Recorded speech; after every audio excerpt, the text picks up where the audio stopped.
বাংলা থেকে আমরা কিন্তু খুব সহজেই ইংলিশে সেন্টেন্স তৈরি করতে পারি। চলো দেখে নিই তাহলে। সময় খুব মূল্যবান, তাহলে একটা প্যারাগ্রাফ, ছোট প্যারাগ্রাফ মতো আমরা দেখছি ভ্যালু অফ টাইম। তাহলে সময় খুব মূল্যবান, তাহলে এখানে কি মূল্যবানের কথা বলছে আমাদের খেয়াল রাখতে হবে। সাবজেক্ট, ভার্ব, অবজেক্ট, রাইট, বা অবজেক্ট বা কমপ্লিমেন্ট যেটাই থাকুক। তাহলে সময় খুব মূল্যবান, সময়, তাহলে সময় ইংলিশ কি? টাইম। সময় খুব মূল্যবান, তাহলে মূল্যবান ইংলিশ হচ্ছে প্রেশাস। তাহলে টাইম ইজ, আমরা এখানে আনবো ইজ, খুব মূল্যবান, তাহলে very precious.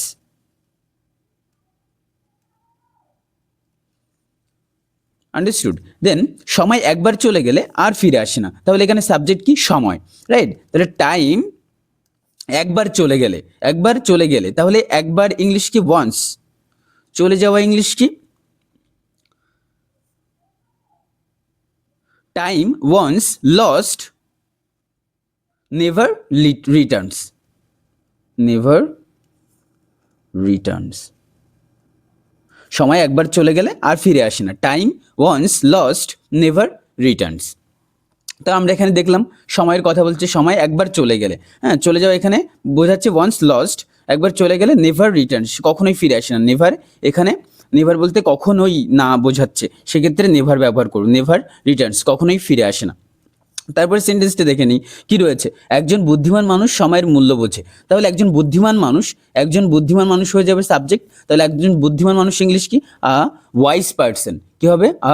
Wise, wise person. তাহলে একজন বুদ্ধিমান মানুষ সময়ের মূল্য বোঝে, তাহলে বোঝে, এখানে একজন বুদ্ধিমান মানুষ সময়ের মূল্য বোঝে, তাহলে এখানে বোঝা, বোঝাটা হয়ে যাবে ভার্ব, তাহলে a wise man understands, understands.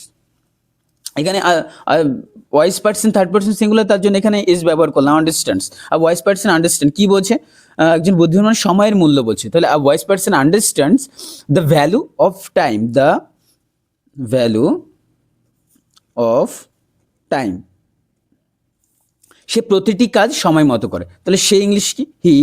সে প্রতিটি কাজ সময় মতো করে, তাহলে এখানে করাটা হচ্ছে ভার্ব, তাহলে হি ডাজ প্রতিটি কাজ, হি ডাজ এভরি ওয়ার্ক।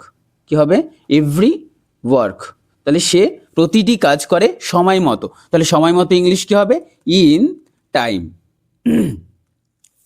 তারপর দেখে নিই কি সেন্টেন্স রয়েছে। সে কখনো কাজ ফেলে রাখে না, এখানে ফেলে রাখে না, ফেলে রাখার ক্ষেত্রে বা কোনো কাজ প্রোক্রাস্টিনেট করে না বা ডিলেই করে না, সেক্ষেত্রে কিন্তু আমরা একটা ফ্রেজাল ভার্ব ব্যবহার করতে পারি, put off, put off, right. তাহলে আমরা দেখে নিই এখানে সে কখনো কাজ ফেলে রাখে না, তাহলে সে ইংলিশ কি? হি, আমরা করে দিলাম হি। সে কখনো কাজ ফেলে রাখে না, তাহলে হি কখনোই ফেলে রাখে না, তার জন্য আমরা নেভার ব্যবহার করবো, হি নেভার ফেলে রাখে না। আমি কি বললাম? Verb, phrasal verb, puts of, puts of. এখানে হি রয়েছে, তার জন্য এখানে পুটস করলাম, পুট করলাম না, পুট অফ মানে ফেলে রাখা, এখানে হি থার্ড পারসন সিঙ্গুলার রয়েছে, তার জন্য পুটস অফ করলাম। তাহলে হি নেভার পুটস অফ, কি ফেলে রাখে না?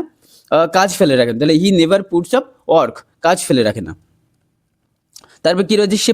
সে নিয়মিত পরিশ্রম করে, সে নিয়মিত পরিশ্রম করে, তাহলে কি হবে? হি সে নিয়মিত পরিশ্রম করে, এখানে লিখতে হবে হি ওয়ার্কস। এখানে সে কাজ করে, প্রতিদিন কাজ করে, সে নিয়মিত মানে প্রতিদিন, তাহলে রেগুলারলি, হি ওয়ার্কস রেগুলারলি।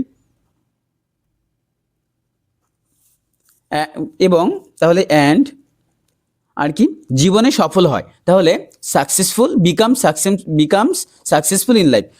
জীবনে সফল হয়, এখানে হওয়া, আমরা এখানে ভার্ব ব্যবহার করব, বিকামস, কি হয়? সাকসেসফুল হয়, তাহলে বিকাম সাকসেসফুল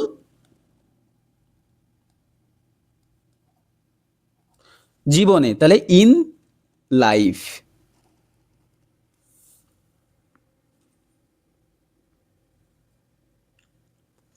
ভিডিওটি ভালো লাগলে চ্যানেলটিকে ফলো করুন, সাবস্ক্রাইব করুন ইউটিউব থেকে দেখে থাকলে।